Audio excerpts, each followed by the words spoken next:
feeling that production design was gonna be crucial for this film, simply because it's a historical epic. So we had to be rather meticulous with trying to make sure that we didn't make any major mistakes with what was on frame.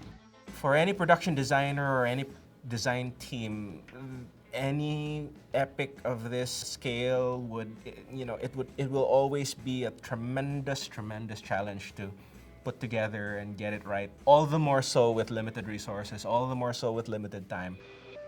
Kahit sinong director would always have that ideal movie in his mind. As we progressed during the pre-production, as any new director would, he had to face the reality that you can't always have everything that you envision, because you had to face the logistical concerns, you had to face what really is the intent of the film.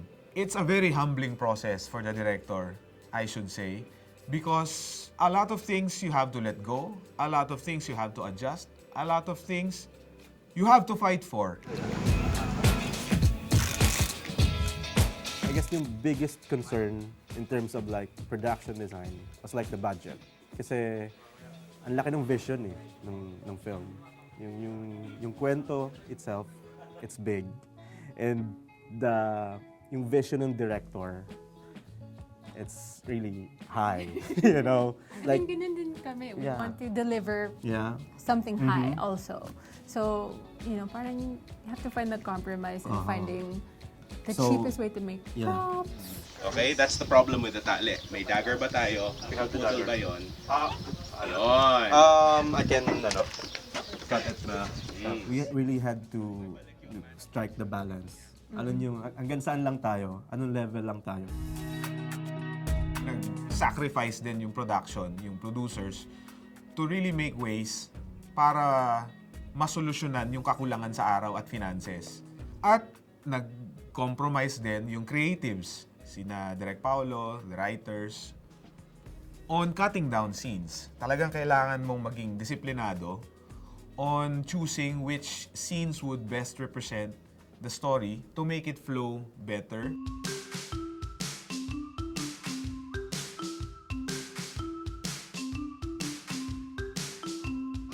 Morning! Wait. Ngayon, iniisip ko ngayon.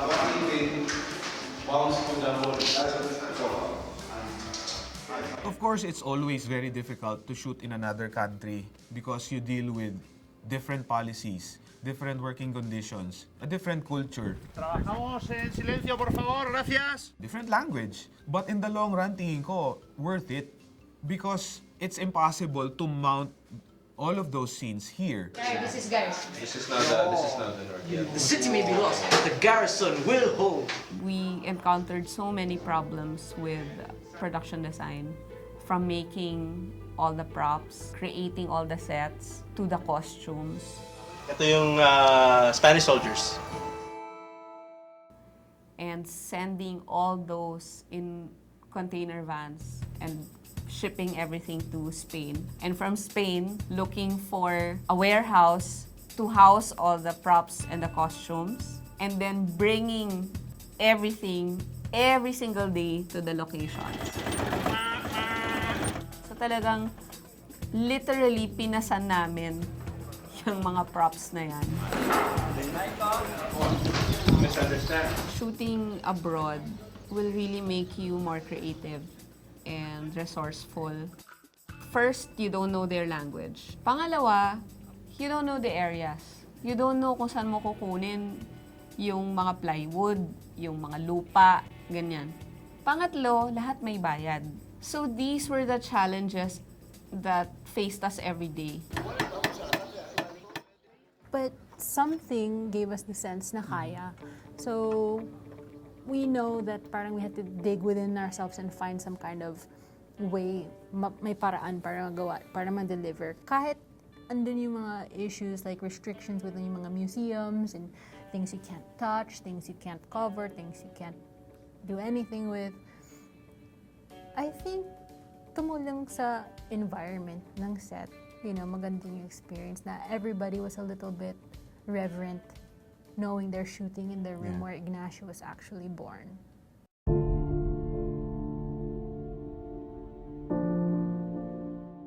Pasok mo lang sa lalim. Have been done it before. There's a tendency for some historical stories to get drowned in trying to be historical. Sometimes you'll see films where the costumes are acting more than the actors. So we didn't want that kind of film. We wanted everything to be really grounded. We wanted the people to be living, breathing, human beings with real flaws, with real issues, with real relationships. And anything that got in the way of that, pretty much we didn't want to have to handle that. Or if you're a stickler for these little visual details or design details, I'm sure you will find a million things to talk about for the film. But in the end, we just wanted to tell the human story and not so much, put it in a context of that era.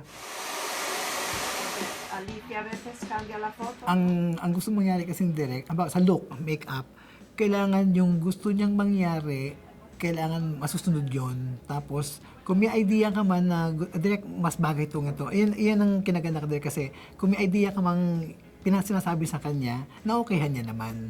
Ayun, tapos about sa costume naman, sinasabi naman sa akin na, hindi maganda ang kulay nito, hindi maganda ano. So, kailangan mabilis kang gumawa ng paraan kung paano, halimbawa, hindi nagustuhan. Isayang naman isang costume kung hindi nagugustuhan. So, kailangan i-alter mo yun. Kailangan madali ako sa ganun na magagawa ulit sa isang eksena. Costumes, again, like places, are characters as well. They actually are the finish to the character, Like you can do your character work as an actor, and the thing that completes it is really the costume. And it also gives the audience the visual cue of who you are as a person. When we were doing pre-prod there already, we set aside time to discuss the looks, kind of, per character. For instance, someone like Magdalena, she has to appear like very austere, very religious as well. She was the one who gave Ignatius the books on the lives of the saints, the life of Christ. So we needed to get that image across. Then the Loyola men, we kind of figured at one point they would have to wear something red in the color of the seal of the family. So something vibrant. I think Ricardo as Martin has this really great costume. The first time we see him, it's quite imposing when he has that beautiful brocaded costume with pearls on the sleeves and everything.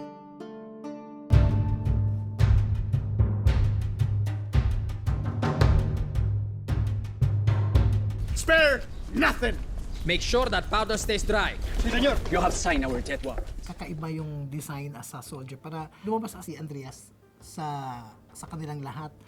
So, nagawa ng design si Leo, tapos pinasa sa akin, tapos ginawa ko naman na medyo yung sarili kong design. Binago ko ng konti na yung tatak na juban. Mahirap lang siya kasi may mga detalyado, details yung mga damit.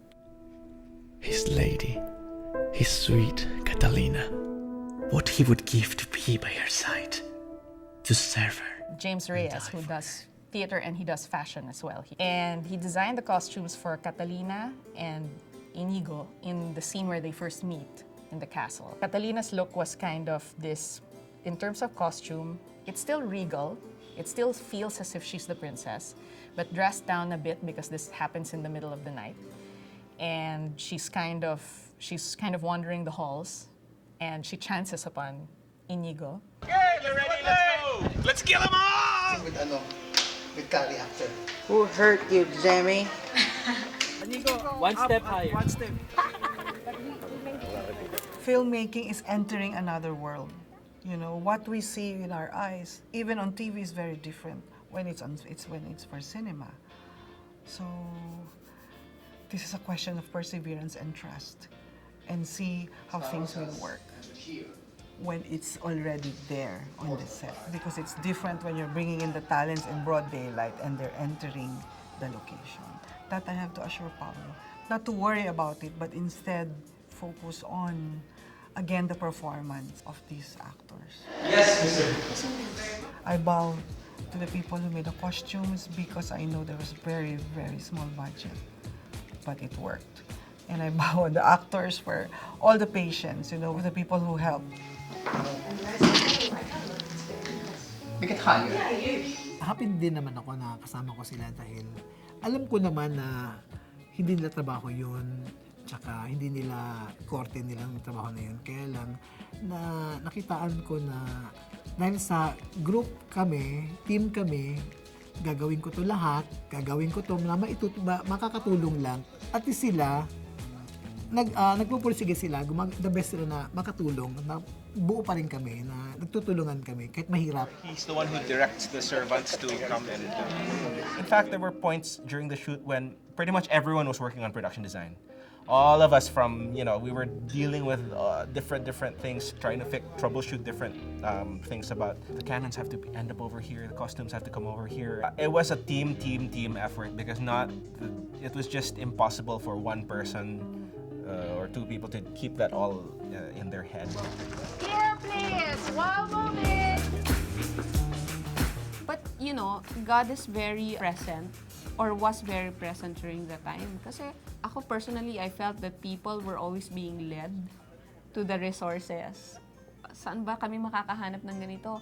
Somehow, mapupunta kami dun sa lugar na yon, sa tao na makakatulong sa amin. Parang we were being directed in a way. So it was comforting, even during the times na pagod na kami, we were so tired and sometimes nga hopeless. But God has His way of showing Himself by leading us to these resources. So really, it was an almost vertically uphill battle, but I'm really proud of the team that they were able to pull it off.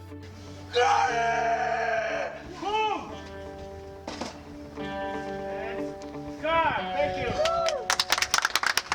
Direct Paolo and Direct Lee's working relationship with everyone is very collaborative. I did not see a dictator on set, but there is a lot of communication, a lot of collaboration with each and every one, the actors, the producers, the staff. There's a certain way that Lee lights that it comes across as a real historical scene rather than a recreation.